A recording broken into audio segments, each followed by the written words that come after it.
দর্শক, নির্বাচনের বাকি আর মাত্র ২৫ দিন, তবে শেষ সময়ে এসেও ভোট ঘিরে জোটের যে সমীকরণ তা জটিল হচ্ছে। সেই সমীকরণে যে বিভিন্ন চলক আছে সেগুলো কোনটি ঠিক কিভাবে কাজ করছে তা আমরা বুঝতে চাই। সবাইকে স্বাগত জানাচ্ছি মুক্ত মঞ্চে। এই অনুষ্ঠানের পৃষ্ঠপোষক ইসমানী মির্জাপুর চা এবং আপনাদের সাথে আছে আমি জান্নাতুন নাইম। আজকে আমার সাথে কথা বলতে স্টুডিওতে রয়েছেন প্রফেসর ডক্টর নুরুল আমিন ব্যাপারী, এক্স চেয়ারম্যান রাষ্ট্রবিজ্ঞান বিভাগ, ঢাকা বিশ্ববিদ্যালয়। প্রফেসর নুরুল আমিন, আপনাকে স্যাগত এবং অসংখ্য ধন্যবাদ স্যার যে আজকে আমাদেরকে সময় দিচ্ছেন। কেমন আছেন? আপনাকেও ধন্যবাদ, আমাকে ডাকছেন এর জন্য অনেক ধন্যবাদ। ভালোই আছি ইনশাল্লাহ। স্যার, রাজনীতির মাঠে সম্ভবত এখন সবচেয়ে বড় আলোচনা হচ্ছে যে ইসলামী দলগুলোর জোট এবং সেই জোটটা ভেঙে যাওয়া, এবং মানে অনেকেই ভেবেছিলেন যে এই জোটটা শেষ পর্যন্ত নির্বাচন পর্যন্ত থাকবে, বাট হলো না। তো এই যে এক বাক্সের মধ্যে সব ইসলামী দলের ভোটগুলোকে আনবার চেষ্টা ছিল, সেটা এখন ৩ বাক্সে চলে গেল। এই বিষয়টিকে আপনি কিভাবে দেখছেন? মানে এটা কি সারপ্রাইজিং ছিল নাকি আপনার আমার জন্য? নিকট তত সারপ্রাইজিং ছিল না এই জন্য, কারণ আদর্শভিত্তিক দলগুলো দেখা যায় আদর্শের ব্যাখ্যায় একটু এলোমেলো হয়ে গেলে ওটাকে কেন্দ্র করে দল ভেঙে যায়। যার জন্য আমি দেখবো আমার দেশে বাংলাদেশে কমিউনিস্ট পার্টি অথবা বাম রাজনীতিগুলি দেখবেন এত শতদা বিভক্ত হয়ে গিয়েছে, একটার পর ছোট ছোট ২-৩ জন। কিন্তু ইসলামিক দলগুলো কিন্তু প্রায় তাই। আমরা পাকিস্তানের আমলে দেখেছি ইসলামিক দলগুলো একত্রিত হতে পারে না ৭০ নির্বাচনে। পরবর্তী পর্যায়ে আমরা বাংলাদেশের যে নির্বাচনগুলি দেখছি সেখানেও তারা একত্রিত হতে পারে নাই। তবে এবার কিন্তু আমরা অনেকে আশান্বিত ছিলাম। এই জন্য ২৪-এ আমাদের যে একটা বিশাল অভ্যুত্থান হলো বাংলাদেশে, ছাত্র জনতার বিশাল অভ্যুত্থান, এই অভ্যুত্থান কিন্তু ইসলামিক দলগুলো শুধুমাত্র পজিটিভ রোলেই ছিল না, তারা অনেকাংশে আবার অগ্রণী ভূমিকা পালন করেছে। সেই ক্ষেত্রে একটা আশা যেটা ছিল সেটা তো কালকে দেখলাম তরিকুলি এসে ডুবে গেল, অর্থাৎ একত্রিত হতে পারল না। তবে আজকে জামাত ইসলামে খুব সম্ভবত সহকারী সেক্রেটারি একটা বক্তব্য দিয়েছেন যে আমরা এখন ইসলামিক আন্দোলনের যে আসনগুলো আছে ওই আসনগুলি ফাঁকা রেখেছি, শেষ পর্যন্ত আমরা অপেক্ষা করব এটা ঠিকঠাক করা যায় কিনা। কিন্তু আমার মনে হচ্ছে এখানে হবে না। তার কারণ হচ্ছে এখানে ইন্টারনাল এবং এক্সটার্নাল কিছু ফ্যাক্টর জড়িত আছে। হ্যাঁ স্যার, আপনি যে আদর্শের কথাটা বলছিলেন, এই জোটটা হলো মানে প্রাথমিকভাবে হলো নভেম্বরে, ডিসেম্বরে এসে সেখানে এনসিপি এবি পার্টি এটা যোগ দিল। আপনার কি মনে হয় যে এটা শুধু আদর্শিক কারণে ছিল, নাকি এই যে আসন ভাগাভাগি, মানে বেসিক্যালি তো আসন ভাগাভাগি, কিন্তু ওই যে ক্ষমতায় যাওয়া নিয়ে যেই দ্বন্দ্বটা বা ক্ষমতার মোহের যে জায়গাটা, সেইখানে যেই জোটটা ভেঙে গেল? এবং আরেকটা ব্যাপার স্যার বোঝার জন্যই জানতে চাচ্ছিলাম যে নভেম্বরে আপনারা জোট করলেন, তখন আপনাদের মধ্যে আসন নিয়ে কোনো কথাবার্তা হলো না, শেষে এসে এত ঝামেলা লাগলো? হ্যাঁ, প্রথম উত্তরটা আমি দিচ্ছি, যেটা প্রথম অংশের উত্তর, সেটা হলো আসলে আদর্শকে আমি আফোল্ড করি কিনা এবং কতটুকু পরিমাণ করি। আদর্শকে বাস্তবায়িত করতে আমি চাচ্ছি না নিজের স্বার্থ রক্ষার জন্য। আমি এটা কিন্তু অত্যন্ত অপরিহার্য। এ প্রসঙ্গে আপনি আদর্শ নিয়ে আসছেন তো, যে সুন্দর আলোচনা হচ্ছে আজকে আদর্শ নিয়ে। আদর্শ সম্পর্কে কিন্তু চীন বিপ্লবের যিনি নায়ক মাও সেতুং সুন্দরভাবে বলছিলেন যে ১০ বছর ২০ বছর বিপ্লবী থাকা যায়, আদর্শকে ধারণ করা যায়, কিন্তু আজীবন বিপ্লবী থাকা সাধনার বিষয়। ১০ বছর ২০ বছর ইসলামিক আদর্শকে রক্ষা করা যায়, ধারণ করা যায়, আজীবন ইসলামিক আদর্শকে রক্ষা করা কঠিন। প্রতিটি আদর্শকে কিন্তু আজীবন রক্ষা করা কঠিন। সেই ক্ষেত্রে আমরা তো চুলচেরা বিশ্লেষণ করব না। তবে আদর্শবিহীন প্রকৃতপক্ষে কোনো বিপ্লব সার্থক হতে পারে না, অভ্যুত্থানও সাকসেসফুল হতে পারে না। আমি বাংলাদেশের প্রেক্ষাপটে এটাকে আমি ২৪-এর অভ্যুত্থানকে কখনোই বিপ্লব বলি নাই, আমি অভ্যুত্থানই বলছি এবং সাহস নিয়েই বলছি। মানে দুঃসাহস নেই, ও সময় তো ভয় পেয়েছে বলে কিনা, এবং আমি দুদিন সাথে বলছি না, রেভলিউশন না, এটা হচ্ছে অভ্যুত্থান। এবং সেই আঙ্গিকে এই অভ্যুত্থানের স্পিরিটটা সেটা আমরা দেখি রক্ষা করা যাচ্ছে না। হ্যাঁ, এর ফলেই তো আমি দেখব জাস্ট এই যে আপনি যে প্রশ্নটা করলেন, এখানে দেখা যায় আগ্রহ নিয়ে আসতেছে না, অর্থাৎ তারা ভয় পাচ্ছে না। কাকে? ভোটারদের। ভোটারদেরও ভয় পাচ্ছে না। হয়তোবা এই আদর্শ রক্ষা করার জন্য তারা যেই নিবেদিত প্রাণটা তারা অথবা আপ্রাণ যে চেষ্টা করবে সেটা তারা করতে পারছে না। এমন একটা আদর্শিক কিছু তাদের মোহ আছে, ওই মোহর দিকে হয়তোবা চলে গিয়েছে। গতকাল ইসলামী আন্দোলন যখন আনুষ্ঠানিকভাবে ঘোষণা দিল যে তারা থাকছে না, জামাতের বিরুদ্ধে বেশ অনেক অভিযোগ করে গেল, যার মধ্যে একটি হচ্ছে যে ইসলামী আন্দোলন শরিয়া আইনে বিশ্বাস করে, জামাত ইসলামী তা করে না, ইসলামী আন্দোলনকে তারা অপমান করেছে, ছোট করেছে। তা আপনার কি মনে হয় এই বিষয়গুলি হঠাৎ করে একদিনে হলো, নাকি অনেক দিন ধরেই হয়েছিল, অথবা হচ্ছে শেষে এসে ওই আসন সমঝোতাটা হলো না দেখে এত কিছু বলতে হলো? আসলে এদের সাথে কিন্তু দীর্ঘদিনের কোনো সম্পর্ক ছিল না। আদি জামাত থেকে আর ইসলামী আন্দোলন। ইসলামিক আন্দোলনের সহায় মানে দুই দলের তো স্যার আদর্শটাই ডিফারেন্ট। পুরো পুরো ভিন্ন পুরোই ভিন্ন ভিন্ন। ভিন্ন আদর্শ, এবং একজন তো অন্য একজনকে ইসলামী বলে না, মানতে যে চায় না। ইসলামী মানতে চায় না, অনেকে বলে। তাই এই জামাত ইসলাম সম্পর্কে মাওলানা ভাসানী সেটাও অন্য অন্য রাজনীতি করেছেন তিনি, আপনারা আমরা সবাই জানি। তার একটা বক্তব্য ছিল, এটা খুব আলোচিত হয়েছিল পাকিস্তান আমলের সময়, কোনটা স্যার? যে নীল নদের পানি যেমন নীল না, জামাত ইসলামও তেমন ইসলাম না। এটা মাওলানা ভাসানী ও সময় প্রেক্ষাপটে করছিলেন, বামপন্থীরাও তখন এটা বলতো। তবে জামাত কিন্তু একটু ভিন্ন ভিন্ন বিশ্লেষণও করে। আমার মনে হয় বর্তমানে জামাত আরও অত্যাধুনিক হওয়ার চেষ্টা করতেছে। যেমন তারা মেয়েদের ক্ষেত্রে যে শিথিলতা দেখাচ্ছে, যেখানে ইসলামে যতটুকু ছাড় দিতে, কিন্তু নারী প্রার্থী তো স্যার দিল না। হ্যাঁ, আবার দেখেন নারী প্রার্থী কিন্তু দিল না। আবার যতটুকু কথা বলতেছে, যদি ক্ষমতা আসে, সেটা তারা রক্ষা করে কিনা সেটা ভিন্ন আঙ্গিকে তখন আমাদের কথা বলতে হবে। তখন তারা হয়তোবা আবার ওই ব্যাখ্যা, কোরআনের ব্যাখ্যা এমনভাবে উত্থাপন করবেন, ওই ব্যাখ্যা দিয়ে তারা হয়তোবা মানে তাদের ওই কৌশলটা রক্ষা করতে পারবেন। তার মানে কি আপনি বলতে যাচ্ছেন স্যার, ইসলামী দলগুলো নিজেদের মতন করে কোরআন সুন্নাহর ব্যাখ্যা করবার চেষ্টা করে? অনেক সময় নিজেদের আদর্শ এটা কিন্তু বাংলাদেশে আছে, যেন মানে এটা কিন্তু গ্রাম বাংলায় প্রবাদ আছে, যেন আমাদের যারা ইসলামিক ওয়েতে যারা ব্যাখ্যা প্রদান করেন, অনেক সময় তারা নিজস্ব আঙ্গিকে অথবা গোষ্ঠীর স্বার্থ দেখে, নিজেদের ব্যক্তিগত স্বার্থ দেখে ব্যাখ্যাও করে থাকেন। এটা তো গ্রাম বাংলা আছে।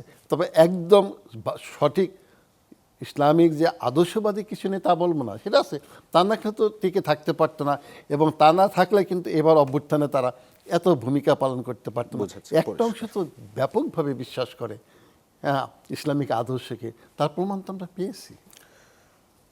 এখন জামাত ইসলামের সাথে স্যার মানে মওদুদিবাদের সাথে দেওবন্দের আদর্শিক জায়গা বা আকিদার জায়গার পার্থক্যটা আমি অন্য সাইডে রেখে দিলাম। জামাত ইসলামীও সবসময় শরিয়া ভিত্তিক রাষ্ট্র ব্যবস্থার কথা বলছে, তার সাথে যে জোটভুক্ত অন্য দলগুলো আছে তারাও শরিয়া ভিত্তিক রাষ্ট্র ব্যবস্থার কথা বলছিল। মানে আমি এর আগে সবসময় শুনে এসেছি। এইবার নির্বাচনের আগে আগে শুনলাম জামাত বলছে যে না, আমরা শরিয়া ভিত্তিক বাংলাদেশটা গড়ে তুলব না। আজকে আমি দেখলাম বাংলাদেশ খেলাফত মজলিসের যিনি আমির রয়েছেন মামুনুল হক, তিনিও বলছেন যে শরিয়া ভিত্তিক রাষ্ট্র তো আর একদিনে হবে না। হঠাৎ করে কি মনে হচ্ছে তারা তাদের স্ট্যান্ড থেকে সরে যাচ্ছে? মানে বিষয়টা কোন দিকে আগাচ্ছে?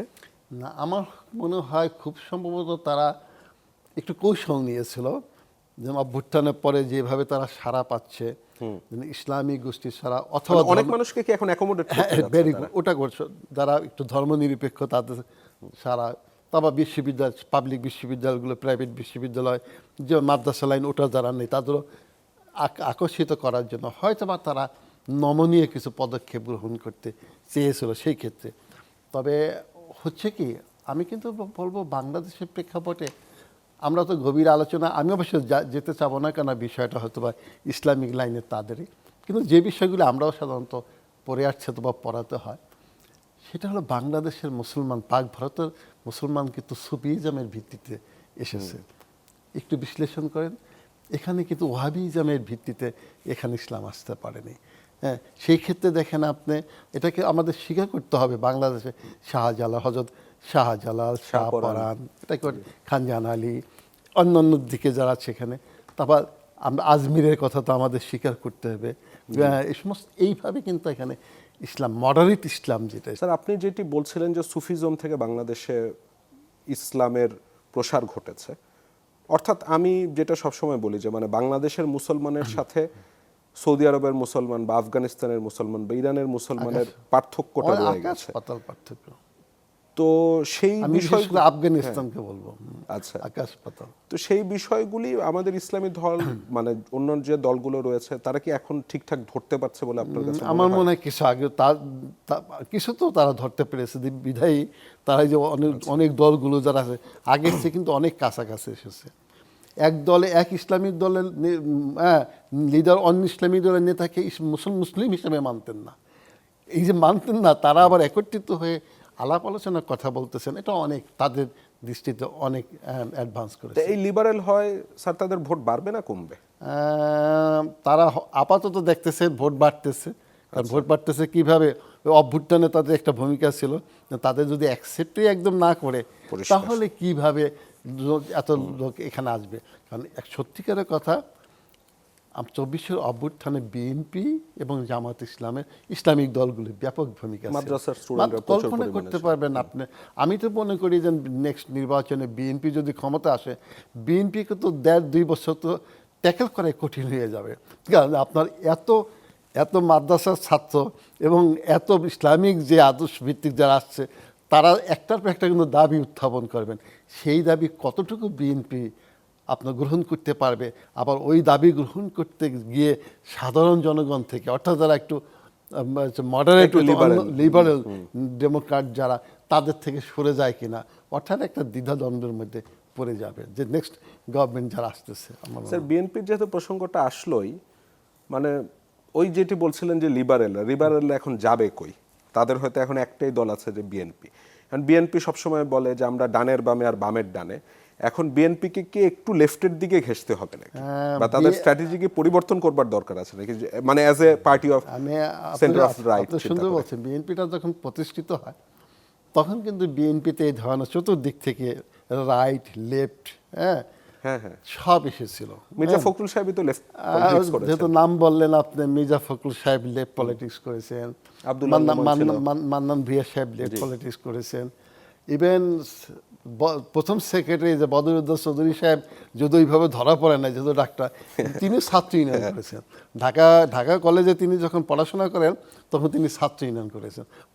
তিনি অবশ্যই ইসলামিক জীবনযাপনই করতেন, হ্যাঁ, নামাজ রোজার দিকে এক Practicing Muslim ছিলেন। যতটুকু আমি জানি, হ্যাঁ, এটা করতেন।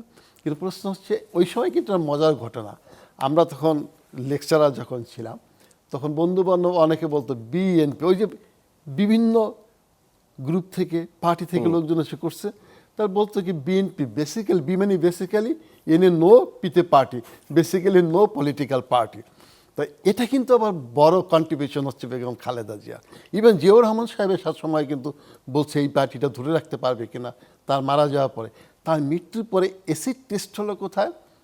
ওই এরশাদ হোসেন মোহাম্মদের যা ক্ষমতা যখন নিল, তখন হলো, তার চেয়ে বেশি হলো 91 নির্বাচনে বেগম খালেদা জিয়ার নেতৃত্বে যখন বিএনপি জয়লাভ করে, গভর্নমেন্ট ফর্ম করলো, তখন আমরাই পলিটিক্যাল সায়েন্সের টিচারাই বললাম, now BNP doesn't need any introduction whether it is a political party or not.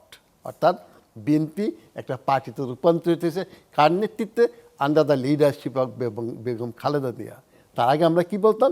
এটা হসপস পলিটিক্যাল পার্টি, এটা জগা খিচুড়ি পলিটিক্যাল পার্টি। আপনার প্রশ্ন উত্তরটাকে আমি দিয়ে দিলাম অন্যভাবে। এখন প্রেক্ষাপটে আপনি যেটা বললেন, ওই জিয়াউর রহমান সাহেবের সময় প্রেক্ষাপটে দেখে আমি বিশ্লেষণ করলাম। অর্থাৎ তবে তারেক রহমান সাহেব কিন্তু বিশাল একটা কন্ট্রিবিউশন করেছেন তিনি, ওই আমরা দেখব 15টি বছর, কারণ পার্টিটাকে ঐক্যবদ্ধ রেখেছেন। এটাই ছিল তার ক্যারিশমা। এটাই আমি বলবো যে দেশের বাইরে থাকেন, যেখানে থেকে বাইরে থেকে কিন্তু পারে। কেন ইরানের আন্দোলনটা যেখানে দেখবেন একটা অভ্যুত্থান, খামেনি সাহেব তো বিদেশে বসে আন্দোলন করেছেন। বিদেশে বসলে অনেক সময় ভালো আছে আর মন্দ আছে। ভালো মানে আমার লিডার তো নাই, লিডার এখানে থাকলে ভুল করলে কঠিনভাবে দেখতাম, বাইরে ভুল করছে হালকাভাবে দেখতেছি, পজিটিভ আছে নেই। আবার লিডার বাহিরে আছে, তারেক রহমান সাহেবের কথা বলি, যে ভিতরে সব তো জানতে পারছে না।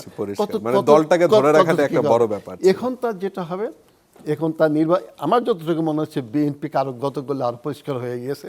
এমন আরেকটা ভাঙ্গন হলে তো, যে আশা করে ওরা যারা আসছে আমরা দেখব ইসলামিক পার্টিগুলি তত সুবিধা করতে পারে।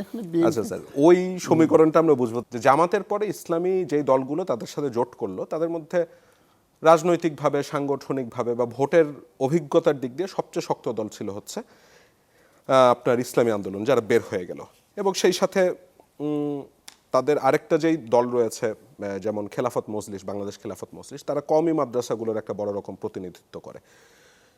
তবে সেই কওমি মাদ্রাসাগুলির যে সংগঠন হেফাজতে ইসলাম, তার আবার যিনি আমির রয়েছেন, তিনি আবার জামাত ইসলামের রাজনীতি পছন্দ করেন। এটা সম্ভবত স্যার ফ্যাক্টর আউট হয়ে যাচ্ছে, যেহেতু মামুনুল হক আবার জামাতকে সাপোর্ট দিচ্ছেন। মানে একটা সেফগার্ডের মতন কাজ করছে না আমি বলবো। তো এইসব প্রেক্ষাপট বিবেচনায় জামাতের সাথে ইসলামী আন্দোলনের যে একটা ছাড়াছাড়ি হয়ে গেল, এতে লাভ কার হলো ভোটের রাজনীতিতে? মানে জামাতের লাভ হবে নাকি ইসলামী আন্দোলনের হবে নাকি দুইজনের স্যার লস হবে? আপনি শেষে প্রশ্ন করার পরে শেষে যে অংশ বললেন ওটা উত্তর হয়ে গিয়েছে। আমার মনে হয় দুজনেই লস হবে, আর বেশি লস হবে জামাত ইসলামের। আচ্ছা, কেন স্যার? বেশি জামাত ইসলামী কেন? জামাত এই ইসলামিক দলগুলোর মধ্যে জামাতের অর্গানাইজেশনাল স্ট্রাকচারটা শক্তিশালী ছিল। তার কারণ সাংগঠনিক ভিত্তি ছাড়া তো নির্বাচনে আপনার ভোটটাকে আনতে পারবেন না। না। যেমন দেখবেন মাছ থাকে নদীতে, তো মাছ নদীতে থাকে, সেটা জেলে যখন জাল দিয়ে ধরে আনতে পারবে তখন তা হয়। ভোটারগুলো এরকমই এলোমেলোভাবে চতুর্দিকে কনস্টিটিউন্সির বিভিন্ন জায়গায় ছড়িয়ে ছিটিয়ে আছে। ওই ভোটারগুলোকে আনতে হবে বিভিন্ন প্রক্রিয়ায়, তাদের নিকট যেতে হবে, বুঝাতে হবে কি, তারপর আবার তাদের ভোটের বুথে আনতে হবে, হ্যাঁ, আবার গণনার সময় এজেন্ট থাকতে হবে। বিভিন্ন প্রক্রিয়া কিন্তু আছে এখানে। এই প্রক্রিয়ার মধ্যে দিয়ে জামাত হচ্ছে ইসলামিক পলিটিক্যাল পার্টিগুলোর মধ্যে তার সাংগঠনিক দিক থেকে শক্তিশালী। তো সেই ক্ষেত্রে আশা বেশি করেছে জামাত ইসলামী আসন পাবে, তারাই ভালো রোল প্লে করবে। অতীতের জন্য তাই হয়েছে। অতীতে বিএনপির সাথে কিন্তু জামাত যে ঐক্যবদ্ধ আন্দোলন করেছে, সেখানে জামাত কিন্তু ভালো আসন পেয়েছে। এর আগে 3-4টা পেতো, তিনটা আমরা তো প্রমাণ পেয়েছি, একবার বিদ্রোহ করে, হ্যাঁ, মান অভিমানে চলে গিয়েছে বলে 3টা পেয়েছিল।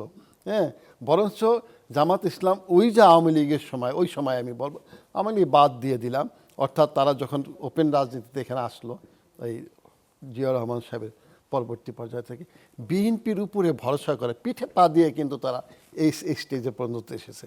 বিএনপির অনেক যারা বুদ্ধিজীবী তারা কিন্তু বলছে জামাত ইসলাম এই যে তো আপনার উপরে পা দিয়ে, পিঠে পা দিয়ে জাম দিয়ে সামনে আসবে, তখন আপনার সাথে একই সাথে 3-4টা নিয়ে 17টা আসন ছেড়ে দিয়েছেন। পরে তারা বিশ্ববিদ্যালয়গুলো ভাইস চ্যান্সেলর নিয়েছে, তারা বিভিন্ন পদে কিন্তু কী করছে, হেলথ ডিপার্টমেন্টে তারা কী করছে, বিভিন্ন জায়গায় তাদের ডাক্তারগুলি নিয়োগ করেছে। অর্থাৎ এই যে এভাবে কী করছে, সংগঠনের বিস্তৃতিটা লাভ করেছে। আজকে দেখেন ঢাকা বিশ্ববিদ্যালয়ের কথা বলেন, অন্যান্য বিশ্ববিদ্যালয়ের কথা বলেন, সেখানে দেখবেন ভাইস চ্যান্সেলরকে, তারপর হলের প্রভোস্টকে, হাউস টিচারকে, এই যে পলিটিসাইজেশন যেটা, এটাতে কিন্তু জামাত আগে অনেক লাভবান হয়েছে।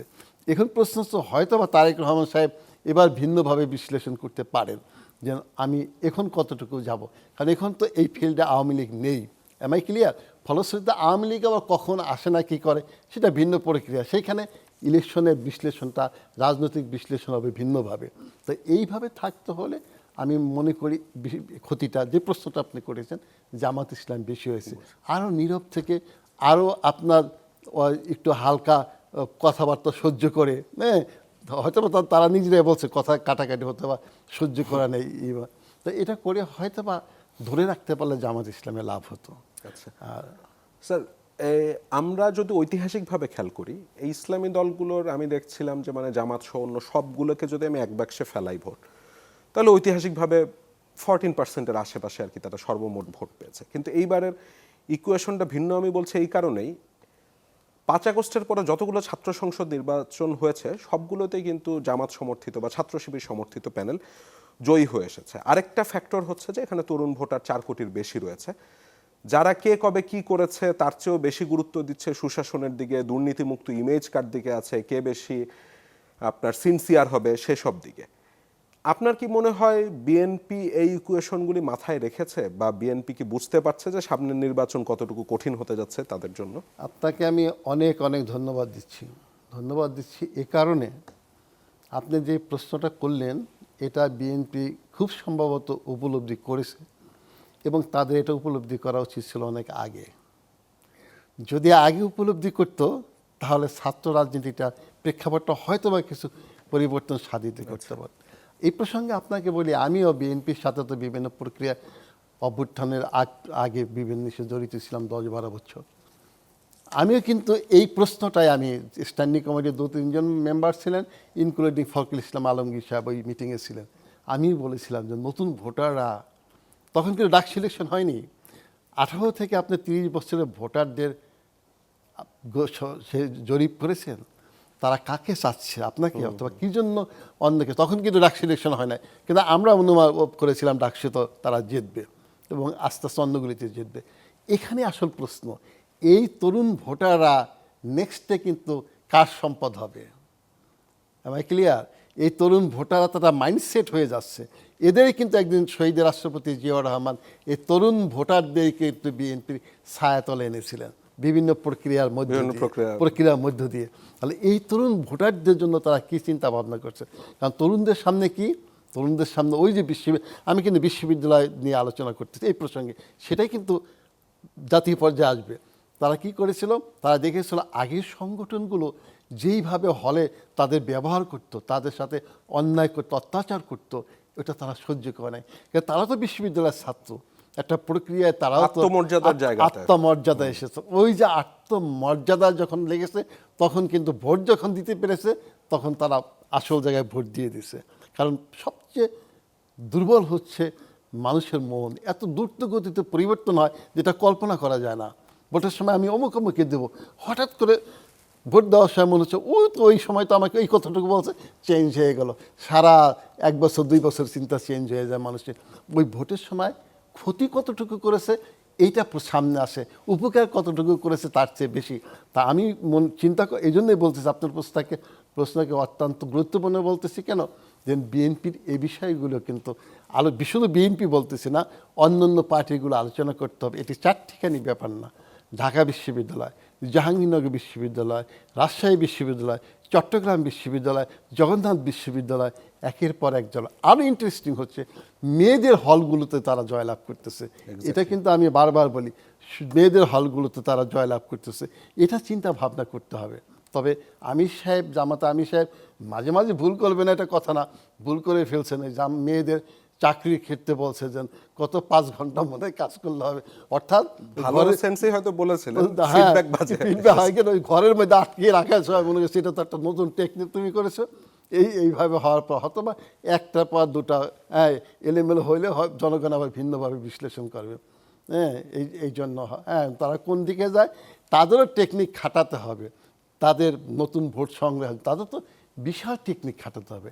মানে বিশাল একটা ভোট তাদের পক্ষে নিতে হবে, তাদের ভোট ব্যাংক পক্ষে নিতে হবে। তা নাহলে তাদের পক্ষে জয়লাভ করার কথা না। আমি আপনাকে সহজ করে দিচ্ছি, মাইনরিটি ভোট তো জামাত পাবে না, সত্যি কথা। তার প্রমাণ ঢাকা বিশ্ববিদ্যালয় ডাকসুতে ইলেকশন জগন্নাথ মাত্র 15টা ভোট পেয়েছে। আপনি পারবে, ওইখানে কিন্তু কম না, 10% ভোটার কিন্তু ওরা কিন্তু আবার সুন্দরভাবে সকালে ভোটটা দিয়ে চলে যাচ্ছে। তারা চিন্তা ভাবনা করবে। আর মহিলাদের ভোটগুলি আনার জন্য চিন্তা করতে হবে। জামাত ব্যাপক আকারে, জামাত ক্ষমতা আসবে মানে তো বিশাল পরিবর্তন কাটে, রেভলিউশন হয়ে যেতে হবে বিশালভাবে। তারপরে তবে সেটা জামাত চিন্তা ভাবনা করে তারা পলিসিও নিয়েছেন। এইবারে যে আসতে হবে, তারা বলে আসবো, এইবারে যে এখনই যে আসতে হবে তা না, তাদের লং টার্ম পলিসি থাকে। এবং গণতন্ত্রে তাই, গণতন্ত্রে কিন্তু দীর্ঘমেয়াদী পলিসি নিতে হয়, স্বল্প মেয়াদী পলিসি নিতে হয়। ওই পলিসির উপর ভিত্তি করে অগ্রসর হতে হবে। তবে আপনার প্রশ্নের সূত্র ধরে আমি বলছি, গণতন্ত্রে কিন্তু প্রকৃতপক্ষে গুণগত পরিবর্তন আনতে হবে।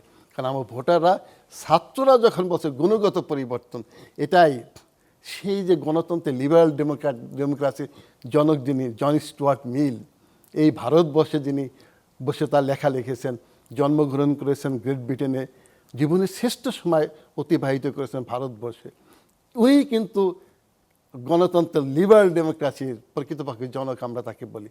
তিনি কি বলছেন?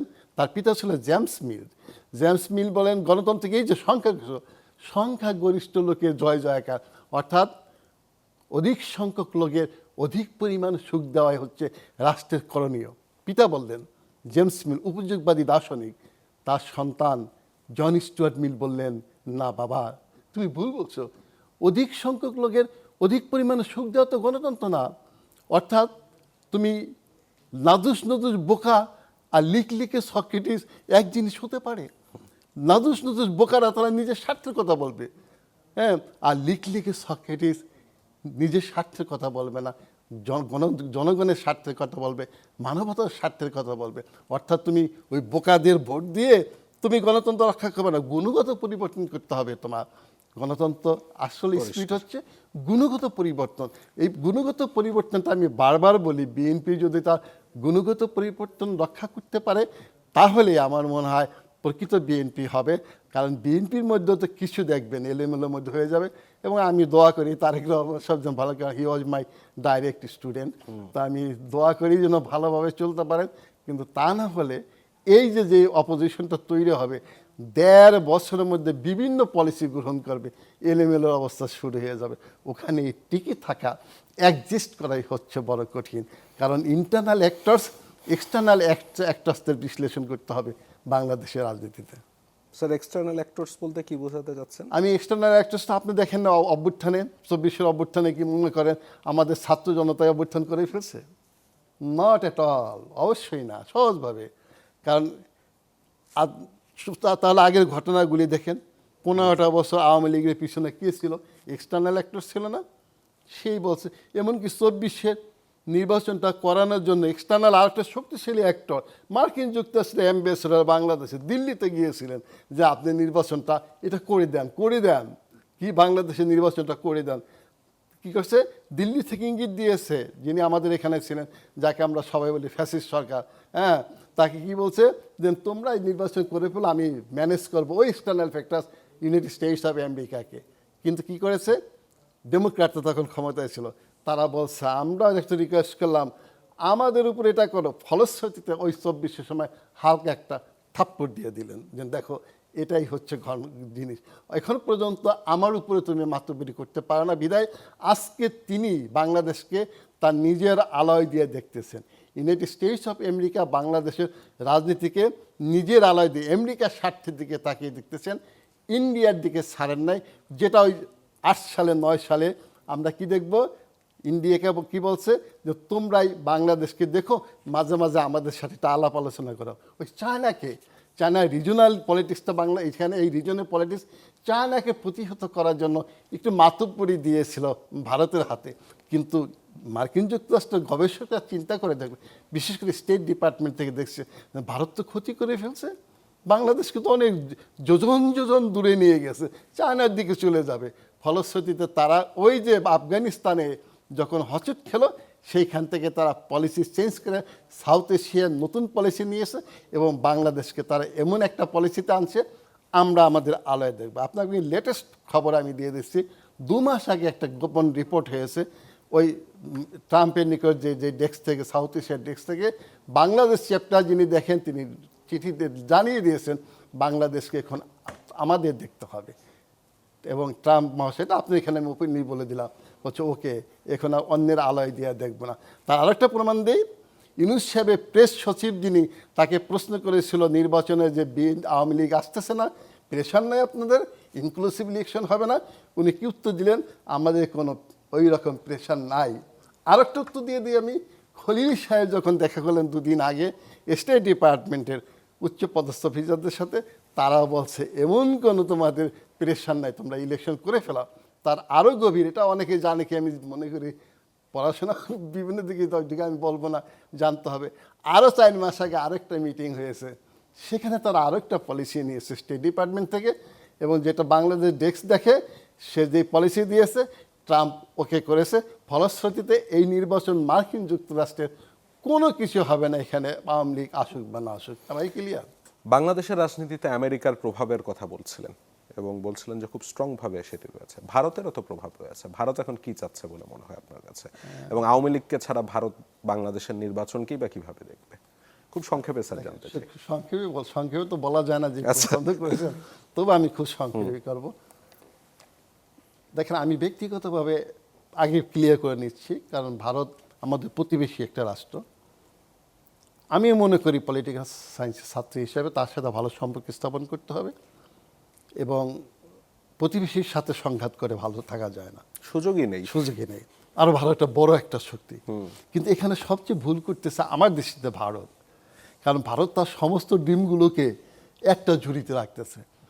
কিন্তু ওয়ারেন বাফেট, আপনি শেয়ার মার্কেট সম্পর্কে ভালো জানেন, আপনি যদি বিজনেস সংক্রান্ত ব্যাপারে দেখেন, এখানে ওয়ারেন বাফেট বলছে যে শেয়ার বিজনেস করতে হলে একটা শেয়ার কিনতে হবে না, সবগুলো শেয়ার কিনতে হবে, কারণ ঝুড়িতে একটা সমস্ত ডিম রাখা উচিত হবে না, নষ্ট হয়ে যেতে পারে। সিমিলারলি ইন্ডিয়ার থিঙ্ক ট্যাঙ্করা আমার মনে হয় বারবার বলতেছে মোদী প্রশাসনকে তোমরা একটু নতুন চিন্তা ভাবনা করো।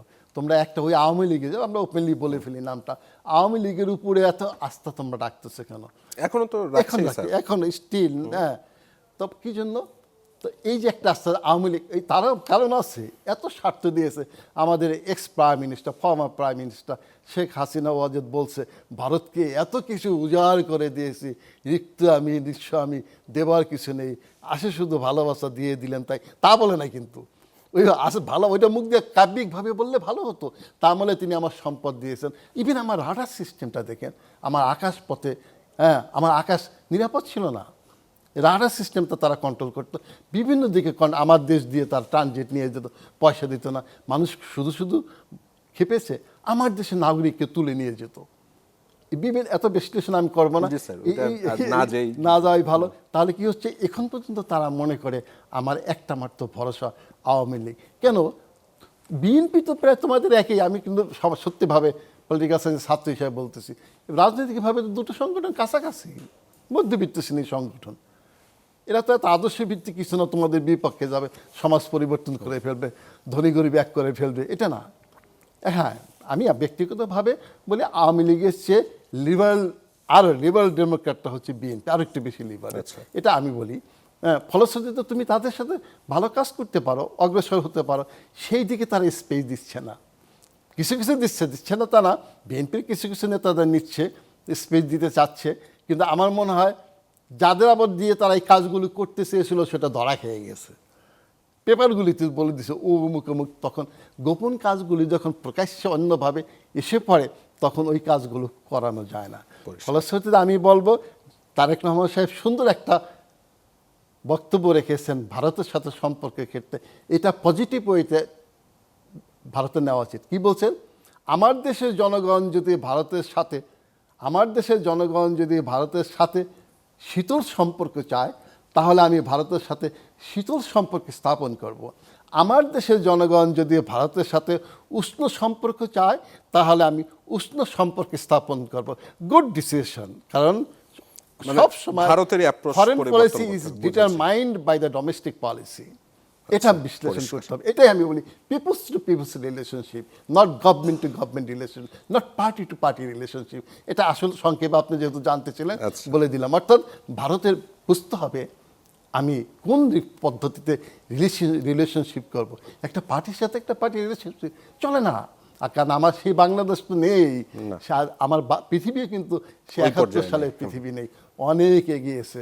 ইভেন বিএনপিও যদি ক্ষমতা এসে চিন্তা ভাবনা করে আগের বাংলাদেশ আছে, ভুল করবে, ভুল। স্যার, আমরা আলোচনার প্রায় শেষে চলে আসছিলাম। কিছুক্ষণ আগে আপনি বলছিলেন যে রাজনৈতিক দলগুলোর মধ্যে গুণগত পরিবর্তনটা আসতে হবে, মানে সেটাই তো পরিবর্তনের প্রত্যাশাটা ছিল।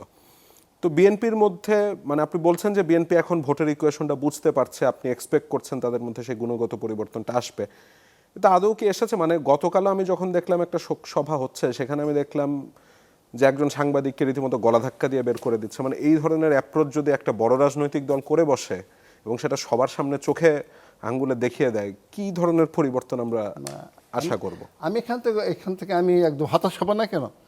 কারণ বিএনপি আওয়ামী লীগের দুদিন আগ পর্যন্ত কিন্তু এই ধরনের তারা দেখবেন অনেক সময়, ইভেন তারেক রহমান সাহেব এখন কিছু বলবে না, কয়েকদিন পরে হয়তো হয় কিনা না, বক্তৃতা মির্জা ফখরুল ইসলাম আলমগীর সাহেব দেখলে স্টেজে রেগে যায়, বসে না, কথা বলে না, এবং তার আশেপাশে এমন তাকে স্টেজ থেকে ফেলে দিতে যাচ্ছে। যখন পার্টির নেতাকে ধাক্কি করে স্টেজ থেকে ফেলে দিতে পারে, তখন আপনাদের সাংবাদিক সামনে নাগে যিনি করেছেন তিনি বিএনপির কেউ না, বাট ওই অনুষ্ঠানে তিনি দায়িত্ব পালন করছেন। হ্যাঁ, দায়িত্ব। এই প্রশ্ন হচ্ছে তাকে দায়িত্বটা তো দিয়েছে বিএনপি। এই যে এই দিক থেকে শুরু করে সমস্ত দিকে গুণগত দিক তার পরিবর্তন আনতে হবে। সেখানে তার চিন্তা আশা কি দেখেন? আমি দেখি কেন, বিএনপি বড় একটা অ্যাসেট, বিশ্বাস করুন, বিএনপি বড় একটা অ্যাসেট শহীদ রাষ্ট্রপতি জিয়াউর রহমান। তার ওই আদর্শগুলোকে যদি সামনে নিয়ে তিনি অগ্রসর হতে পারেন, যেটা স্যার এই আদর্শের রাজনীতির কথা তো আওয়ামী লীগও সারা জীবন বলেছে, বঙ্গবন্ধুর আদর্শ, অমুক আদর্শ, তমুক আদর্শ। আদর্শ কি ছিল? রাখতে পারে নাই তো বিএনপি রাখতে পারবে কেন মনে হচ্ছে? আমি মনে করি জিয়াউর রহমানের আদর্শ পদাঙ্ক অনুসরণ করে বেগম খালেদা জিয়া অনেক দূরে গিয়েছিলেন বিএনপি। সেটা বেগম জিয়া গিয়েছেন, আমি বলতে চাচ্ছি এই তৃণমূলের যারা আছে তারা তো দলটাকে আপন করবে। আমার মনে হচ্ছে তারেক রহমান সাহেব প্রতিঘাতে তিনি অত্যন্তভাবে তিনি একা কি পারবেন? পারবেন না। তার একটা গ্রুপ, এইটাই বলছি, তার একটা গ্রুপ তৈরি করতে হবে। পলিটিক্যাল পার্টি কখনো নেতা একা পারে না, তার গ্রুপ, তার একটা আদর্শ ভিত্তিক গ্রুপ তৈরি করতে হবে। কারণ রাজনীতিতে বড় জিনিস হচ্ছে arms can't fight, but the man behind the arms and the ideology behind the man, that can only fight.